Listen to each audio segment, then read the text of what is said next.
Season 50, war number 6, and we're up against North. And this time my team will be Silk, Angela and Black Cat. I will be taking path 8 in section 1, path 6 in section 2, and then I will be taking a Shuri, Arcade, Omega Sentinel and Mangog miniboss, and finally the Quicksilver boss there with Black Cat, which is a fight that I haven't done before, and it's surely gonna be a fun one. Now, starting off this war, we have the path 8 here, which is usually just diversity placements. Starting off, we have a Cassie Lang on this snowballing, Fury and no hit mercy nodes, and I will be taking the fight with Angela. Now, as I said, this whole path is essentially just diversity placements, and this first fight here, yeah, it's a nothing fight, quite literally. The only thing she has going for her is the random evade chance as well as the defense tactic, but with the clarity up, neither of those are a problem, and now she is just a punching bag, and not a very tanky one at that either. So a few combos, couple special ones, and she will go down, it's not a problem. Any tactic champion can take this fight, many non-tactic champions can also do it, but just having the clarity is very helpful. The nodes here do absolutely nothing because she is buff immune as well, which is kinda weird considering they placed her there, but well, what do I know.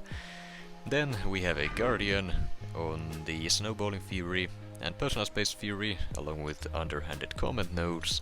Couldn't tell you what half of those do, but I will be taking the fight with Angela.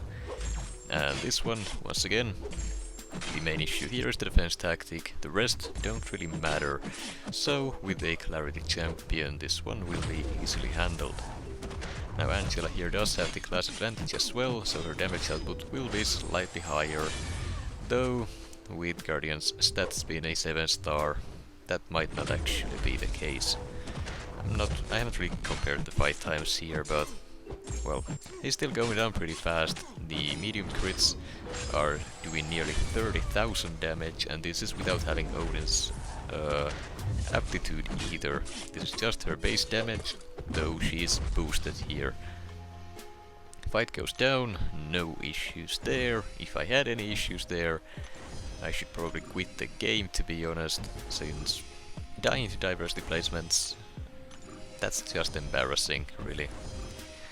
Then we have a Bishop here on path 6 on the usual placement, on the Prowess Build Up Unblockable and Superior Specials node, and I'm taking the fight with Silk.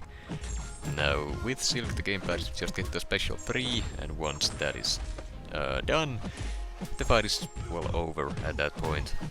As long as you do the rotation properly, following the special 3, there's nothing the defender can do, and the damage will be enough to take the fight down 3 times over, and maybe even then some, I don't know.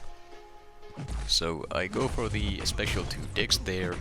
The reason why I went for it is because Silk's auto evade would save me if I mess it up, and if I don't mess it up, well, I'll just save the evade for the next special if he decides to throw one, which he doesn't. So at this point the fight is over. Now Silk, most of these fights with her look basically identical, but even so, I do find her fun, and to this day I'm still not tired of playing her, even with this same old rotation in most fights I use her in. Then we have an Overseer, I should say, on the Prowess Build Up Unblockable and Passively Special nodes, and I will be taking the fight with Angela. Now, Black Cat would have had the class advantage, but that doesn't really mean anything. And Angela, having the damage output that she does, and completely shutting down the defense tactic, there's just no reason not to use her. If I happen to take some chip damage with lock-in, she does have the regen, which tops her up most of the time, so that's nothing to worry about, would save me some potions, and also the special concussion debuff from using a special is there to help me with willpower healing.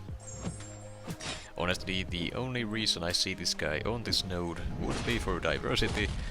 The prowess node from blocking special hits, it really doesn't come into play since his specials are so easy to avoid. So again, a questionable placement, but I'm not complaining. The reason why I'm even taking these easy paths is because these 3 champions didn't really fit for the other ones, unfortunately. So yeah, it's kind of rough having to take these more challenging mini-bosses. It often leaves me with the easier paths on most wars for that reason. It kinda sucks, but what can you do? Now here we have a Shuri on the event flow knockdown and right back at it, mini-boss node along with aggression prowess, and I am taking the fight with Angela. Angela is a great option for Shuri in general, mainly due to the fact that she can parry non-contact hits.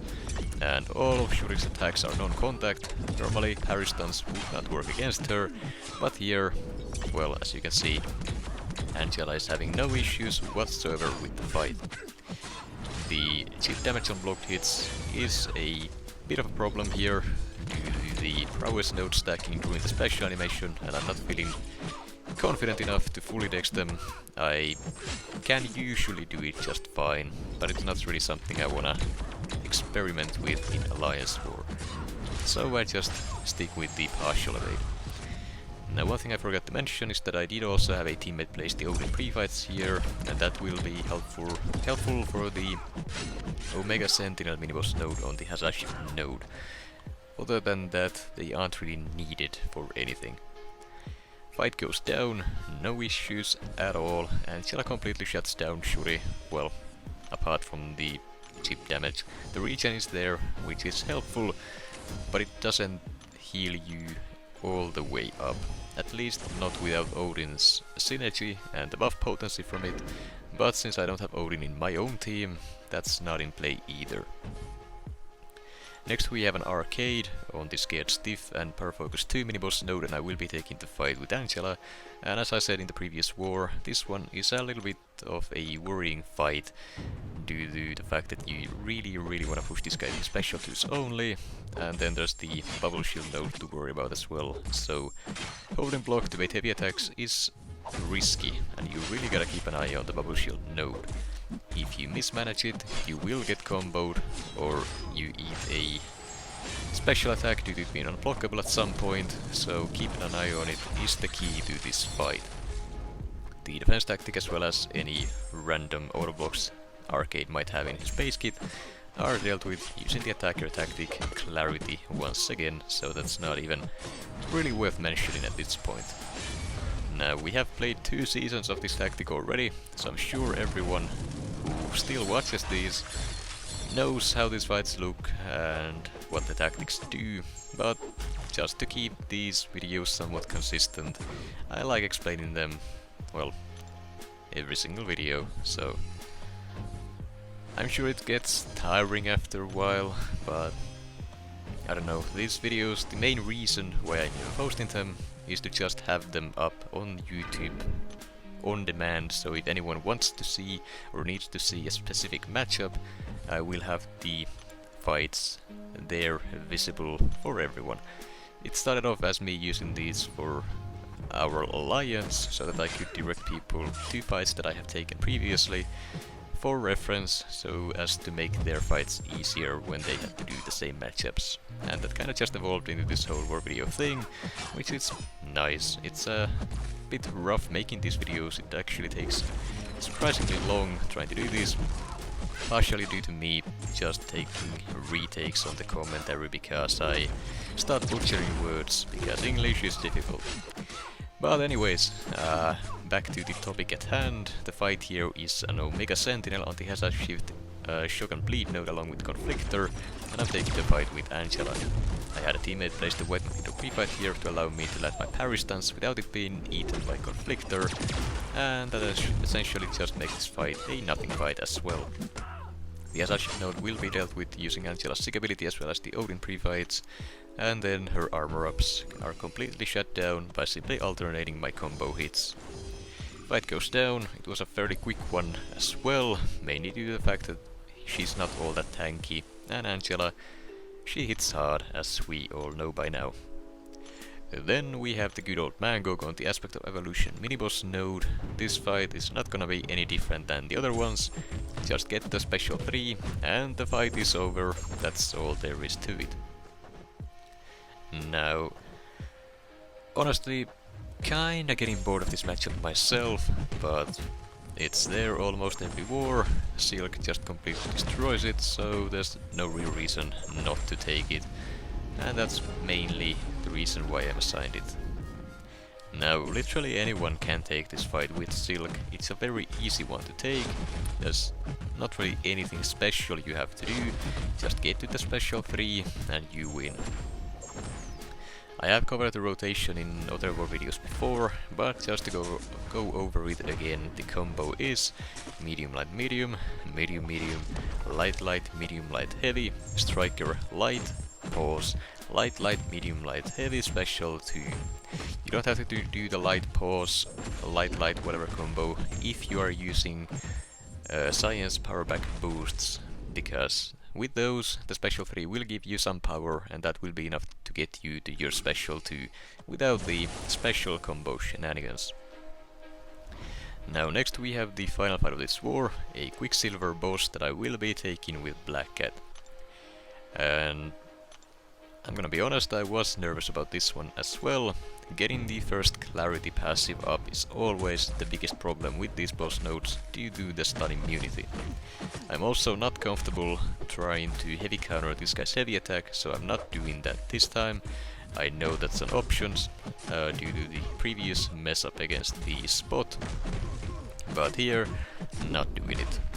Luckily this guy was nice and I had some great RNG. I didn't have to deal with the autoblock at all until I got the clarity up, and now at this point the fight is mostly done. I got the sabotage up, the crit bleeds, and now I just gotta keep it paused, keep hitting him and let the bleeds do the work. However, his AI was being slightly annoying there and I failed to get a couple openings that I could have, and now the sabotage is just about to run out. Well, it's still fine, all I gotta do is to just get to another special 2 and repeat the process until he's dead. And in the meantime, just watch out for the whiplashes, land some parries whenever possible to remove them, otherwise you're gonna take a big chunk of damage as you see here. Another thing that I usually do against Quicksilver is fully dex the special 2, but due to me being nervous about taking this fight in the first place, I decided it's best to just block it. One last thing to mention in this fight is the Spectre debuff, and that is from the Silk synergy here. It allows me to reverse some of this guy's healing, which does aid in taking the fight down faster, but other than that, the debuff doesn't really do too much. As for the results, we did end up winning the war 12-3, so we are finally getting back into the season after a bit of a horrible start.